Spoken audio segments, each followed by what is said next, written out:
Hi నమస్తే, నేను మీ journalist రెహమాన్ని. ఉమ్మడి ఉభయ గోదావరి జిల్లాలకు సంబంధించినటువంటి ముఖ్యంగా కోస్తాంధ్రకు సంబంధించినటువంటి ఒక కీలకమైనటువంటి పరిణామం చోటు చేసుకోనుంది. త్వరలో రాజకీయంగా ఒక నేత తిరిగి సొంత గూటికి వెళ్లేందుకు ప్రయత్నిస్తున్నారా అనే అనుమానాలు కలుగుతున్నాయి. ముఖ్యంగా ఇదంతా ఇప్పుడు నేను చెబుతున్నది మరెవరో కాదు, కాపు సామాజిక వర్గంలో బలమైన నేతగా ఉన్నటువంటి మాజీ ఐఏఎస్ అధికారి తోట చంద్రశేఖర్ 2014 ఎన్నికల్లో వైఎస్ఆర్ కాంగ్రెస్ పార్టీలో చేరి వైఎస్ఆర్ కాంగ్రెస్ పార్టీ తరఫున ఏలూరు పార్లమెంట్ సభ్యుడిగా పోటీ చేసినటువంటి తోట చంద్రశేఖర్ గురించి ఆ తర్వాత చాలా వరకు పార్టీలో యాక్టివ్గా ఉన్నారు 2014 ఎన్నికల తర్వాత. కానీ ఆ తర్వాత పార్టీకి దూరం అయ్యారు.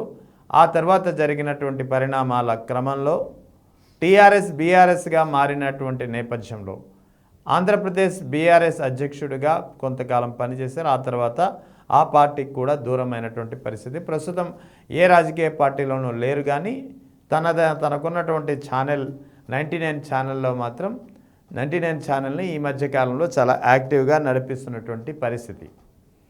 తోట చంద్రశేఖర్కు ఇప్పుడు మళ్ళీ తిరిగి రాజకీయాల వైపు యాక్టివ్గా ఉండాలని ఆలోచిస్తున్నట్టు సమాచారం. వాస్తవానికి కాపు సామాజిక వర్గంలో అలాంటి నేతలు తోట చంద్రశేఖర్ వంటి నేతలు ఉంటే ఖచ్చితంగా అది పార్టీకి బలోపేతం అవడమే కాకుండా ఆయనకు కూడా ఒక బలోపేతంగా ఉండే అవకాశంగా మారుతుంది.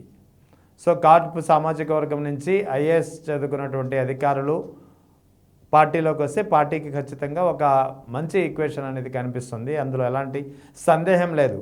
సో ఏలూరు పార్లమెంట్ సభ్యుడిగా పోటీ చేసినప్పుడు 2014 ఎన్నికల్లో కూడా మంచి స్థాయిలోనే ఆయనకు ఓటింగ్ లభించింది. కానీ అప్పుడు ఉన్నటువంటి పరిణామాలు, బీజేపీ ప్రభావం, తర్వాత జనసేన ప్రభావం కారణంగా వైఎస్ఆర్ కాంగ్రెస్ పార్టీ కోల్పోయినటువంటి కొన్ని సీట్లలో ఏలూరు కూడా ఒకటి. సో ఆ తర్వాత రాజకీయాలకు దాదాపుగా దూరంగా ఉన్నటువంటి ఆయన ఏపీ బీఆర్ఎస్ అధ్యక్షుడిగా పనిచేసినా అది కూడా పెద్దగా వర్కౌట్ అవ్వలేదు. తర్వాత జరుగుతున్నటువంటి పరిణామంలో జనసేనలో చేరుదామని అనుకున్నట్టు తెలుస్తోంది, వార్తలు వచ్చాయి. ముఖ్యంగా మెగాస్టార్ చిరంజీవితో ఆయన కలయిక కూడా దీనికి అద్దం పడుతుంది, దీనికి బలం చేకూరుస్తున్నటువంటి అంశం. సో జనసేన మెగాస్టార్ చిరంజీవిని ఎప్పుడైతే కలుసుకున్నారో తోట చంద్రశేఖర్ ఖచ్చితంగా జనసేనలో చేరనున్నారు అనేది ఖచ్చితంగా ఒక వాదన అయితే గట్టిగా బయటకు వినిపించింది.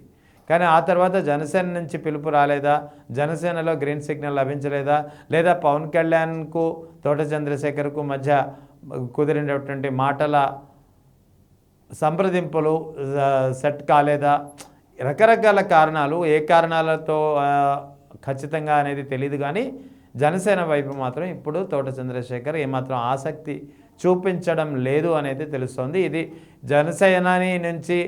జనసేననితో జరిపినటువంటి సంప్రదింపులు ఫెయిల్ అవ్వడం ఒక కారణం కావచ్చు, లేదా రాష్ట్రంలో ప్రస్తుతం జరుగుతున్నటువంటి రాజకీయ పరిణామాలు జనసేనను కాపు సామాజిక వర్గం నుంచి దూరం చేస్తున్నటువంటి పరిస్థితి ఏదైతే నిత్యం కనిపిస్తుందో ఈ నేపథ్యంలో జనసేనకి ఇక భవిష్యత్తు ఉండకపోవచ్చు. 2029 ఎన్నికల తర్వాత జనసేన పార్టీకి ఇప్పుడున్నటువంటి ఆదరణ కూడా కరువు అవుతుందనే అంచనాల నేపథ్యం కావచ్చు. మొత్తానికి తోట చంద్రశేఖర్ జనసేన పట్ల ఆసక్తి చూపించడం లేదు. సో ఇక మిగిలినవి 2 పార్టీలు, తెలుగుదేశం పార్టీలోకి అయితే ఎలాగో వెళ్ళే అవకాశాలు ఏమాత్రం లేవు. ఇక బీజేపీ లేదా వైఎస్ఆర్ కాంగ్రెస్ పార్టీ సొంత పార్టీ వైపు వెళ్ళడం. సో బీజేపీకి అవకాశాలు అనేది చాలా తక్కువే అని చెప్పాలి. ఎందుకంటే బీజేపీ తెలంగాణలో యాక్టివ్గా ఉంది కానీ ఏపీలో అంత యాక్టివ్గా లేదు. ఏపీలో ఎంతసేపు బీజేపీ మరొక పార్టీ సహాయంతోనే ఇక్కడ నెగ్గుతూ వస్తున్నటువంటి పరిస్థితి. సో ఈ నేపథ్యంలో కాపు సామాజిక వర్గం నుంచి ఒక బలమైన నేతగా రాజకీయాల్లోకి వస్తే ఖచ్చితంగా రాజకీయంగా అది ఆయన ఎంచుకునే పార్టీని బట్టి ఆయన రాజకీయ భవితం ఖచ్చితంగా ఆధారపడి ఉంటుంది. 2014లో జరిగినటువంటి ఫలితమే తిరిగి 2029లో రిపీట్ అవ్వాలని లేదు. కానీ ఖచ్చితంగా 2029 కాలంలో 2029లో తిరిగి వైఎస్ఆర్ కాంగ్రెస్ పార్టీ అధికారంలోకి వస్తుంది. వైఎస్ జగన్ ఖచ్చితంగా ముఖ్యమంత్రి అవుతారనే వస్తున్నటువంటి అంచనాల నేపథ్యంలో వైఎస్ఆర్ కాంగ్రెస్ పార్టీ సొంత గూటికి వెళితే ఎలా ఉంటుందనే ఆలోచన గట్టిగా చేస్తున్నట్టు తోట చంద్రశేఖర్ ద్వారా ఆయన వర్గం ద్వారా తెలుస్తుంది. మొత్తానికి తోట చంద్రశేఖర్ వైఎస్ఆర్ కాంగ్రెస్ పార్టీలో చేరి ఈసారి ఏలూరు నుంచి కాకుండా గుంటూరు పశ్చిమ నియోజకవర్గంపై ఆయన ఫోకస్ పెట్టినట్టు తెలుస్తుంది. లేదా గుంటూరు జిల్లాలో ఎంపీగా పోటీ చేసే అవకాశాలు కూడా లేకపోలేదు. మొత్తానికి గుంటూరు జిల్లా నుంచి కాపు సామాజిక వర్గంలో ఒక బలమైన నేత అటు వైఎస్ఆర్ కాంగ్రెస్ పార్టీకి అవసరం. అంతేకాకుండా తోట చంద్రశేఖర్ కూడా ఒక ప్రాంతీయ పార్టీ, బలమైనటువంటి ప్రాంతీయ పార్టీ, 2029లో అధికారంలోకి రాగల సామర్థ్యం ఉన్నటువంటి పార్టీ అవసరం ఆయనకు కూడా ఉంది. మొత్తానికి తోట చంద్రశేఖర్ గత కొద్ది కాలంగా 2014 ఎన్నికల తర్వాత ఏపీ బీఆర్ఎస్ అధ్యక్షుడిగా పనిచేసిన తర్వాత చాలా కాలంగా రాజకీయాలకు దూరంగా ఉన్నటువంటి ఆయన తిరిగి ఇప్పుడు రాజకీయాల్లో యాక్టివ్ అవ్వాలని కోరుకుంటున్నారు. సో ఈ క్రమంలో అలా యాక్టివ్ అవ్వాలంటే ఏ రాజకీయ పార్టీ బెస్ట్ అనే ఆప్షన్ అనేది ఎంచుకునే క్రమంలో ఆయనకు వైఎస్ఆర్ కాంగ్రెస్ పార్టీ వైపు, సొంత పార్టీ వైపు, తిరిగి సొంత గూటికి పాత పార్టీ వైపుకే వెళ్ళాలని ఆయన ఆలోచించుకున్నట్టు తెలుస్తుంది. వైఎస్ఆర్ కాంగ్రెస్ పార్టీ అధినేత వైఎస్ జగన్ నుంచి గ్రీన్ సిగ్నల్ లభిస్తే ఇక కండువా కప్పుకోవడమే తరువాయి ఖచ్చితంగా గుంటూరు జిల్లా రాజకీయాల్లో ఒక యాక్టివ్గా ఉండేందుకు ఆయన వైఎస్ఆర్ కాంగ్రెస్ పార్టీని ఎంచుకుంటారనే వాదన గట్టిగా వినిపిస్తోంది.